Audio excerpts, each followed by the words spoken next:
Amy Poehler, and I'm here with the Lindas. I'm Mila. I'm Eloise. I'm Lucia. And I'm Bella. And we're the Lindas. And you're watching Consequence. Peer to peer.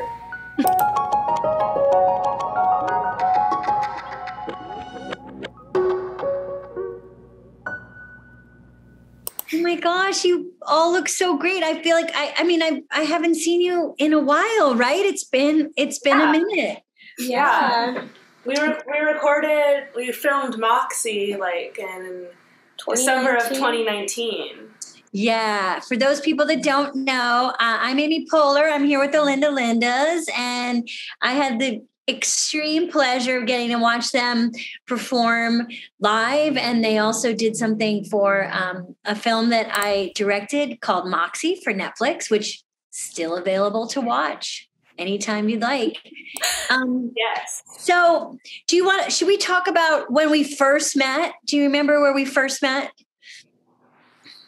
Was it at the Palladium? Yes. Yeah. Do you want to talk about what you guys were doing that day? Yeah. So that was April of 2019, and we were opening for Bikini Kill at the Hollywood Palladium. That was amazing. Really cool. I remember it was that. So amazing. I mean, I was just in the crowd watching Bikini Kill, who are one of my favorite bands, and you guys opened and everyone was blown away. What does it feel like to be in front of a crowd that's that like hyped up? It's really fun. It was a lot of fun, and it was fun. Yeah.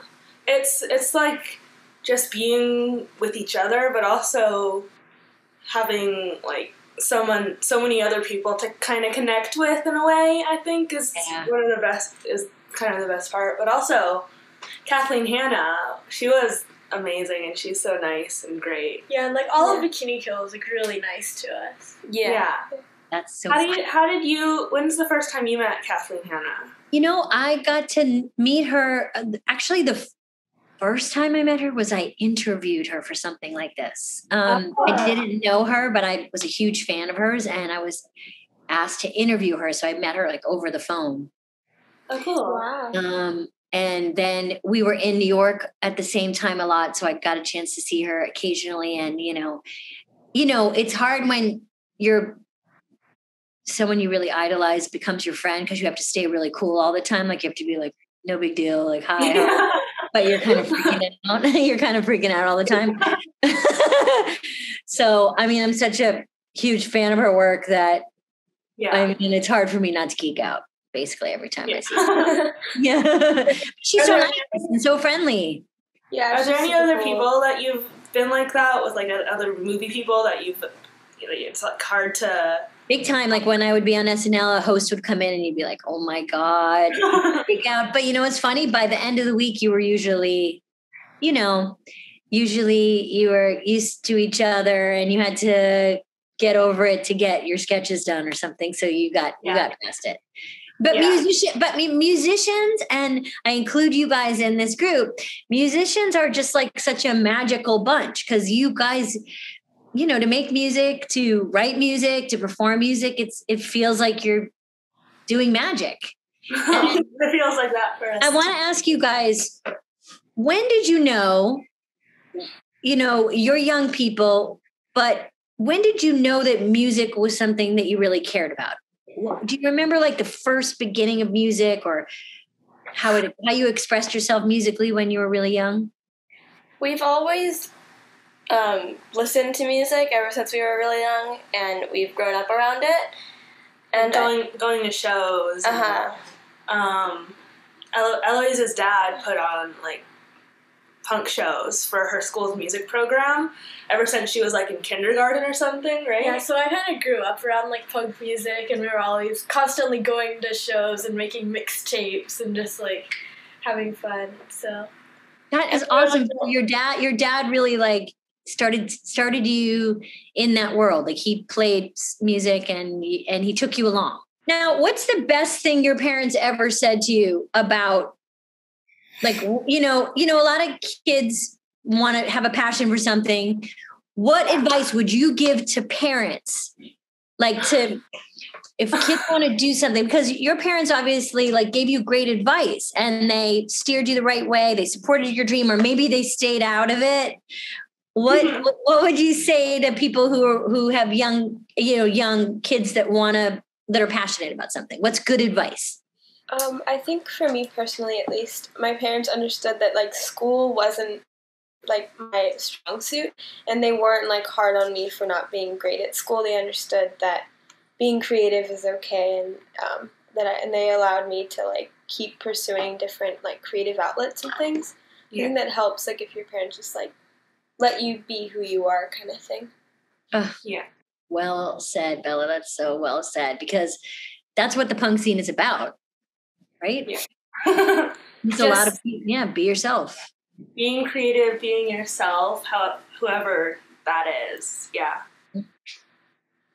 That's awesome. Okay, so when did you guys form a band, and talk to me about your first couple of rehearsals and shows and what that was like? Okay. So we got invited Christian Control invited us to back her up in a Girls' School LA show with a couple of other kids too. And so we practiced in our backyard for like 2 weeks or something. And we played the show. It was like 4 songs or something. Uh-huh. And Eloise and I were on keyboards. And you had a broken arm. I had a broken arm. Bella was on guitar. Mila was like on like just a snare drum. Just a snare drum. And like tambourine or something. Yeah, it was not. But it was really fun. But because our band name was The Kids. Yeah. With the Z. Kristen and the Kids. Oh, it was this the Z? Yeah. Oh, that means we're really cool then. That's cool. Yeah. Z is cool. And we have a shaker in the back. We still have it, and it has tape on it, and it says The Kids. Z. Nice. Anyway, that's when we first met Bethany from Best Coast, and we met Karen O, which was... Yeah, and we got to like play with both of them. And that was really cool. It was really amazing. And then later in the summer, Bella asked us to back her up at a show at the Hi-Hat, and we played 2 songs. This time Mila had a broken arm. Yeah. And we played... I played with one hand. Breaks a lot of bones. Yeah, this family breaks a lot of bones. We played Our Lips Are Sealed by the Go-Go's and Manic Monday by the Bangles, and that was it. And it was just really fun to do that, I think. And then we formed a band, I guess. Yeah.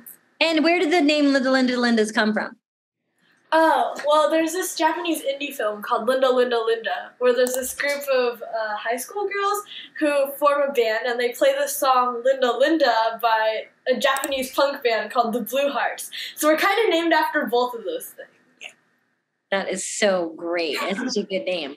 And how did you guys break your arms? Did you fall off something or bang into something? Yeah, but cool. I was snowboarding, but it wasn't like any like tricks or anything. I just fell. I was kind of crying. I was kind of over it, but I just fell. Don't tell people you fell. Yeah, just tell people you went snowboarding. Well, and then you'll be so yeah, cool. I just like crashed into a tree. Or Mila got attacked by a shark. Yeah. Excuse me? She was scootering. And then she got tackled by a bear. I thought it was a shark. Oh my God.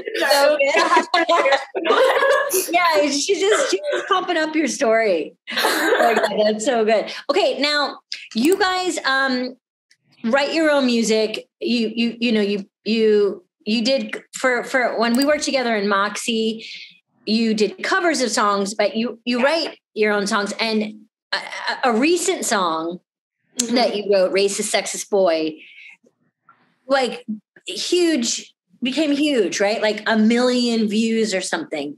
Mm-hmm. I'm sure, hopefully, when they edit together this interview, they'll cut to that song right now. Racist sexist boy, you are a racist sexist boy. But tell me about that song. Tell us about that song, where it came from, what it's about. So basically, a boy from school told me that his dad told him to stay away from Chinese people, and I told him that I was Chinese, and he walked away from me. So we decided to write a song about it, and we did that last year when the presidential election started. Yeah, so me and Mimi were like on Zoom for 4 hours trying to figure out the song. Just because we were really angry at him and, like, other racist, sexist boys. So. Yeah. And I think it was, like, really cool how we chose, or, like, they chose to write the song and, like, take out their anger in a creative, like, safe way. They weren't, like, hating on anybody. They weren't, like, you know, trying, like, you know, being violent. They did it in, like, a great, like... It was just a way that... it was a platform that we could use to spread the word and, like... You know, because there are just so many hate crimes going on with... But that also means that there are so many people speaking out, you know? There's BLM and the Stop Asian Hate. Mm-hmm. I couldn't remember. I have a bad memory, sorry. And I don't know, it kind of came out at a great time and in the library, and that was even better. What kind of feedback have you gotten that, like, meant something to you, whether it be comments or, you know, people come up to you? What have people said to you about it that's really moved you or that you remember? Well, Kathleen Hanna, she sent an email to us because, you know, in the show or in the video we were wearing Tees for Togo shirts. Yeah. And so those are fundraiser shirts for girls in Togo to get, like, a healthcare and education. And so we posted about it on Instagram, and I guess she said that we raised some amount of money for them, and that was like one of the best differences that we could make. But we've also gotten, like, so many messages from people, like, all over the world, like in Japan and Brazil and Australia and in other places I can't remember. But all over the world. It means so much that, like, little girls are writing to us, but also, like, grandmas are writing to us. Yeah. But, yeah. It's just really cool that we can reach so many people and make an impact like that. Yeah, through writing songs and performing them, because that's something that we love to do and have fun doing, you know? Yeah, that's incredible. I mean, music does that, right? Like, what do you think it is about music? What, like, songs can reach people in a way that few, like, expressions of art can. What do you think it is about music? I don't know. That's a good question. I think it's kind of the way that it's fun, but it's also so relatable. It's something that you can like see live and, like, people making it, like, in the moment, but it's also something you can listen to over and over and it will never get old. I know it. Like, I always feel like you can feel it, like you can physically feel it, and then you can think about it. Like the, you know, like an art form where you can feel the beat. Your body has to dance or move, but also your brain, your eyes, your ears are all working at the same time too. Who are some, like, musicians that, like, inspire you? Oh my gosh, so many. I mean, you guys, there's so many people that are making music right now, especially right now where everybody's feeling really disconnected. Yeah. Where music can just make you feel really connected. And when you said that you were getting, you know, people from all over the world, what's so cool now is music is, you know, it used to be you knew the people in your hometown or your state or your country, and now you can see music everywhere. Yeah, like all these virtual performances that have been happening, like over Zoom or something. Yeah, totally. I know. I mean, I miss a live performance. I can't wait to see. I haven't seen. I really do. Are you guys going to be going on the road at all, or eventually? We hope so.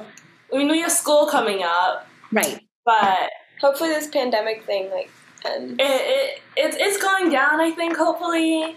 So we can play more shows, definitely. We're looking forward to, like, having that energy again. It's not the same, definitely. No. How have you been staying, like, creative during the pandemic? Have you been working on anything? Well, you know, I don't know. In the beginning, I wasn't that creative, to be honest. Some people had big creative bursts, but I kind of got a little small and a little, like, homey. Yeah. And that was okay too. It's gotten a little better now. I feel I feel like I'm searching for joy and fun wherever I can, because we all have been so like depressed and scared. Yeah. Dancing really helps a lot. That's why I love your music, because, it's just to move around. It really helps with your social anxiety, with your climate change anxiety, with your pandemic anxiety. Yeah, it's just so much happening right now. Yeah. What do you guys do? I'm sure you're more relaxed, of course, now when you perform, but if you're feeling anxious, what do you guys do if you're on stage and you're feeling anxious? On stage and feeling anxious. Does that happen anymore? It's been a long time since we played a show. I know, right? Okay, yeah. Okay, well then what do you do in your real life if you're feeling anxious? Like breathe, like just Breathe. like take a second to like pause. Listen to music, definitely. Like you have like specific artists that you probably listen to when you're kind of feeling like it's too much. Like that. Yeah, I know what you mean. Not like a hug, but like a embrace. Like that. Like that. Yeah. Like a hide under the blanket kind of feeling. Yeah, that type of thing. And sometimes you do. Sometimes it's good to just lay down or something, and like we all take like mental health really seriously, and we've gotten a lot of advice from a bunch of musicians that talk to us about mental health and making sure that we're having like fun and making sure this is what we want to do. And there's been a lot happening. It's been really overwhelming like the past few months, but it's also been a really great experience for us, and we wouldn't trade it for anything, I think.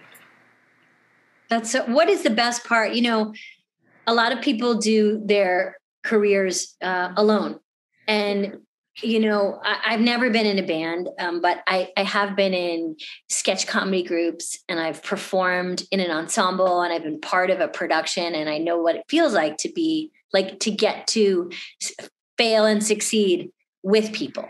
Why is it great to be in a band? It's really fun not to do it alone and to be with people you love and doing something you love. Yeah. With people that also love the same thing. It's like an excuse to hang out with your friends more, kind of. Yeah. But also, if something like Racist Sexist Boy comes out of it, that's even better, I think. And it's great that we're all doing what we love, but also being around people that we love, and finding ways to stay who we are, like, instead of being by ourselves and having people tell us, like, no, you can't do that, Yeah. I mean, do you guys feel like, there's, you talk about young people and people of all ages watching you, but there's a lot of young people that are really inspired by you. They see themselves in you. And what would you say to them? What would you want to say to them? For all the people that are listening and watching you right now, what would you want them to know?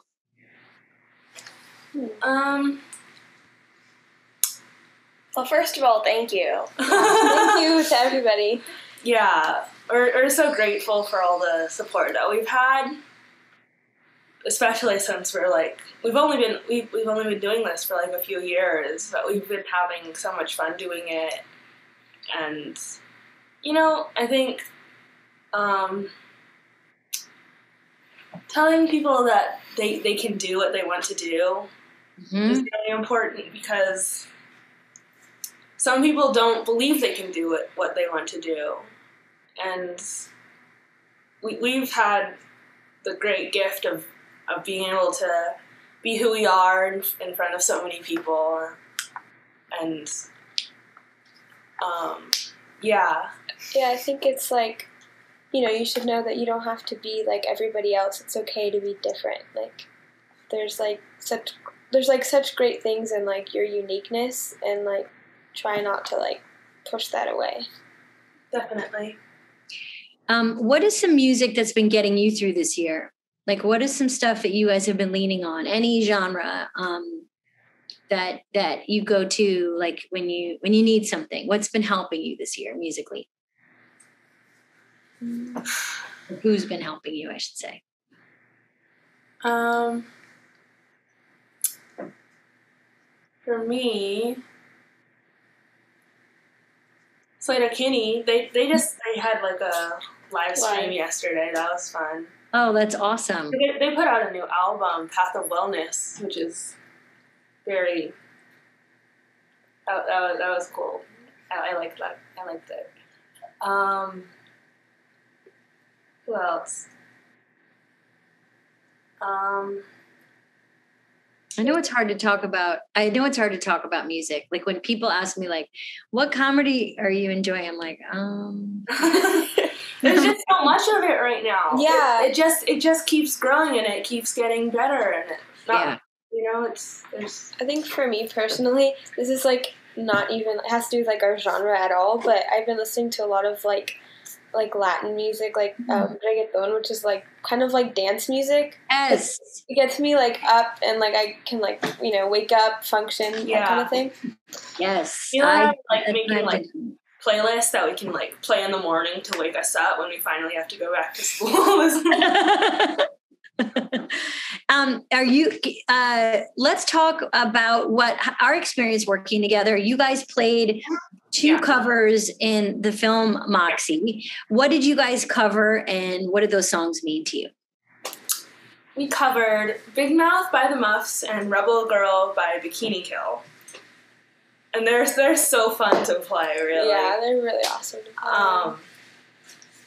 I think, anyone want to talk about a specific song?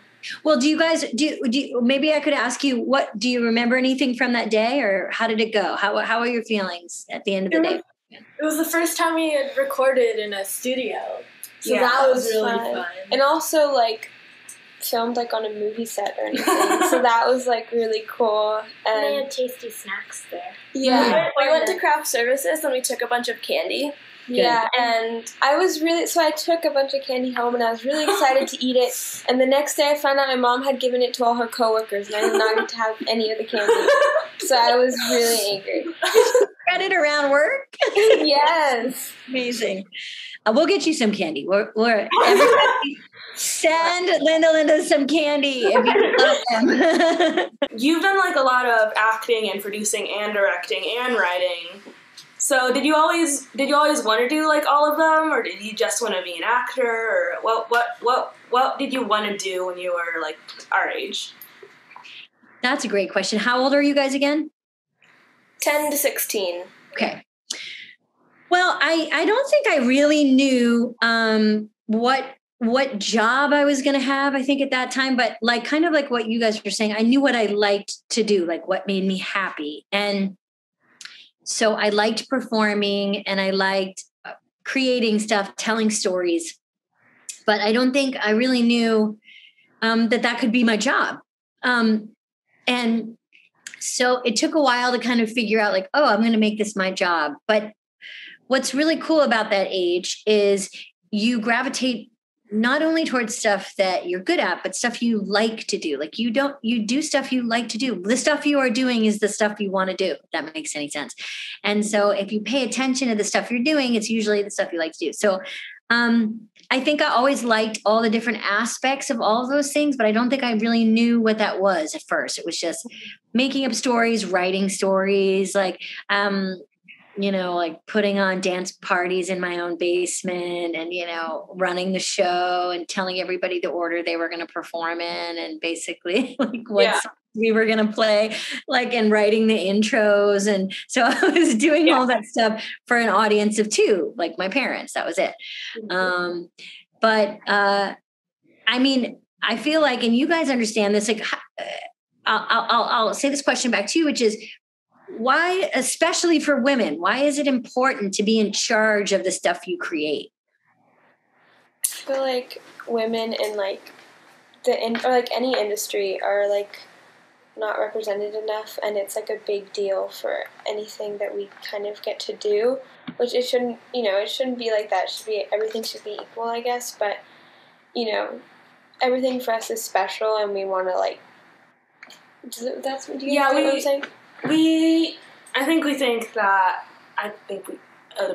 It's important that we're in charge of our own stuff, because if not, then what do we do? Then it's just it's still male dominated. It's because the entertainment industry is such so many men, So if we're not in charge, then there are still no women there. It's still men, I think. Do you guys see yourselves in the future, like producing other bands? I mean, encouraging other bands to open for you? Yeah, definitely. There are so many bands and young female artists that haven't had the opportunities that we've been blessed with. And I think, it's important that everyone gets a chance to do what they love. So what do you think is your advice for us as girls in? Oh my God, you guys have much more. You have much more to teach me than I have to teach you. For sure.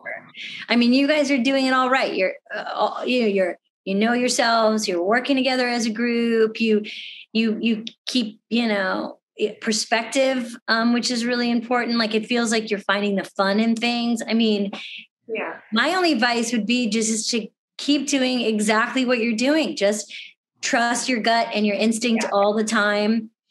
Take care of each other, which it sounds like you're doing, and it's so true what you said about having fun, because I know, like, no matter what stage you are in your life, you can miss the moment that's happening to you. You can think about what's coming next, or you can think about what just happened, and you're not living in the moment, and the moment goes and you didn't really even feel it. Yeah. So living in the moment, and this, I mean, what a lesson we've learned this year too. Like, all we have is today. Yeah. And, when you're a young person, you're always thinking about what's coming ahead. You have so much ahead of you.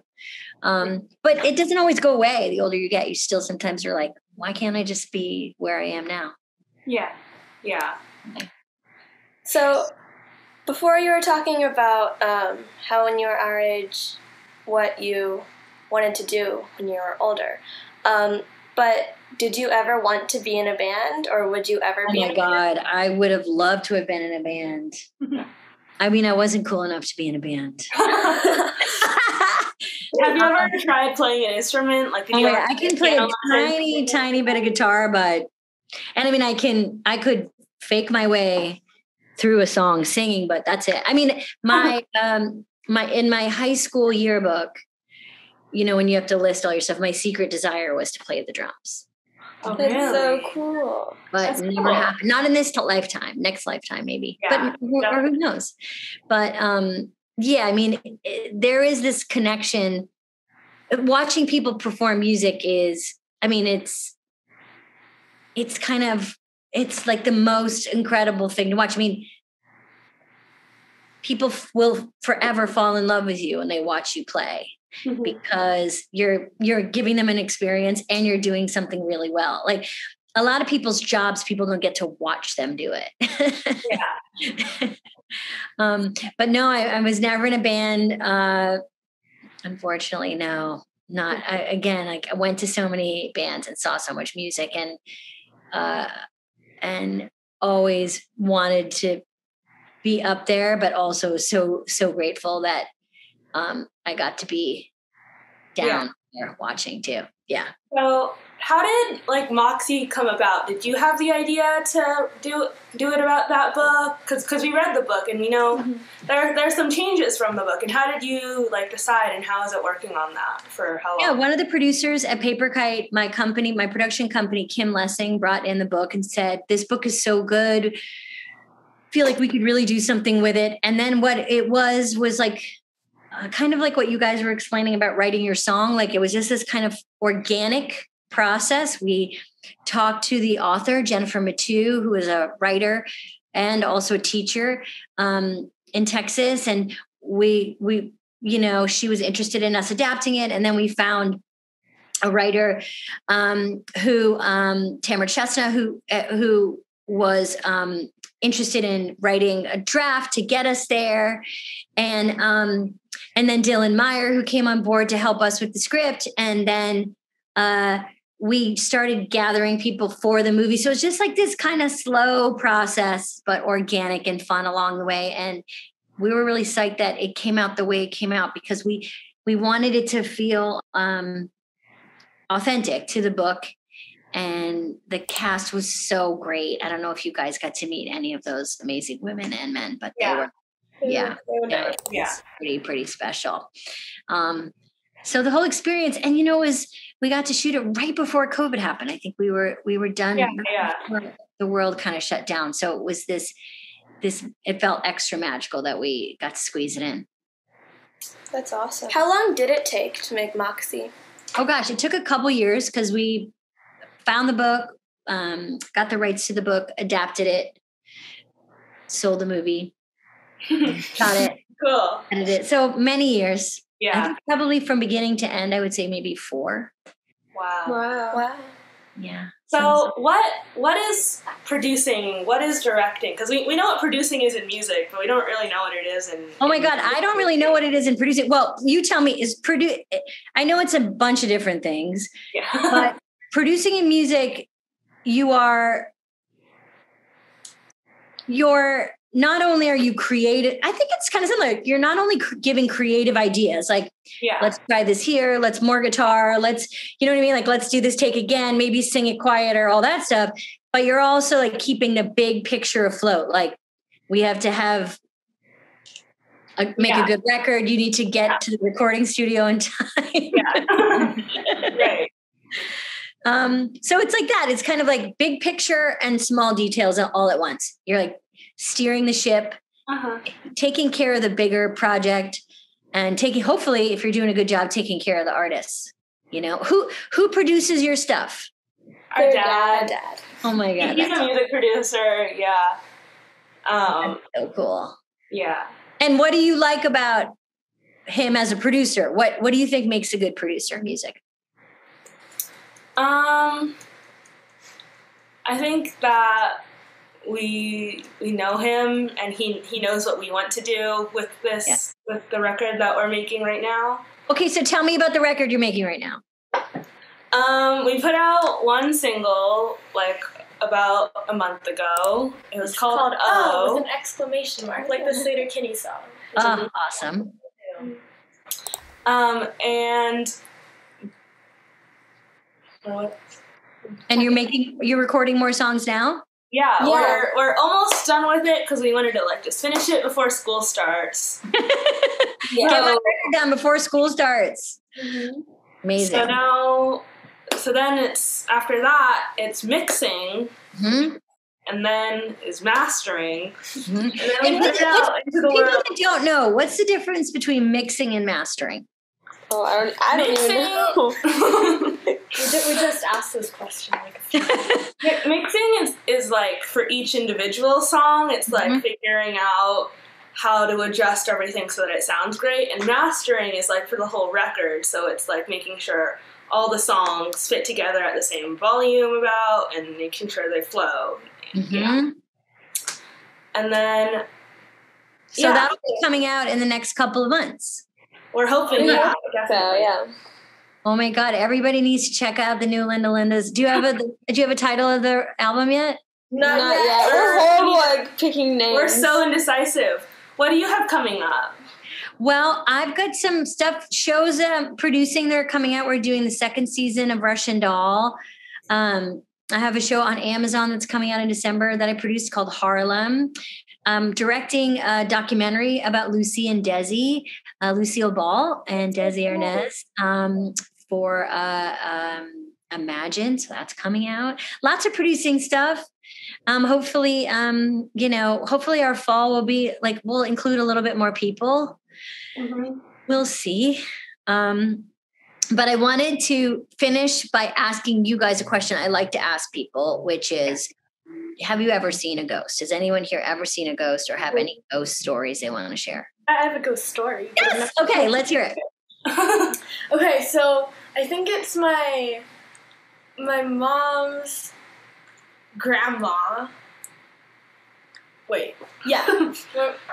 My mom's grandma. So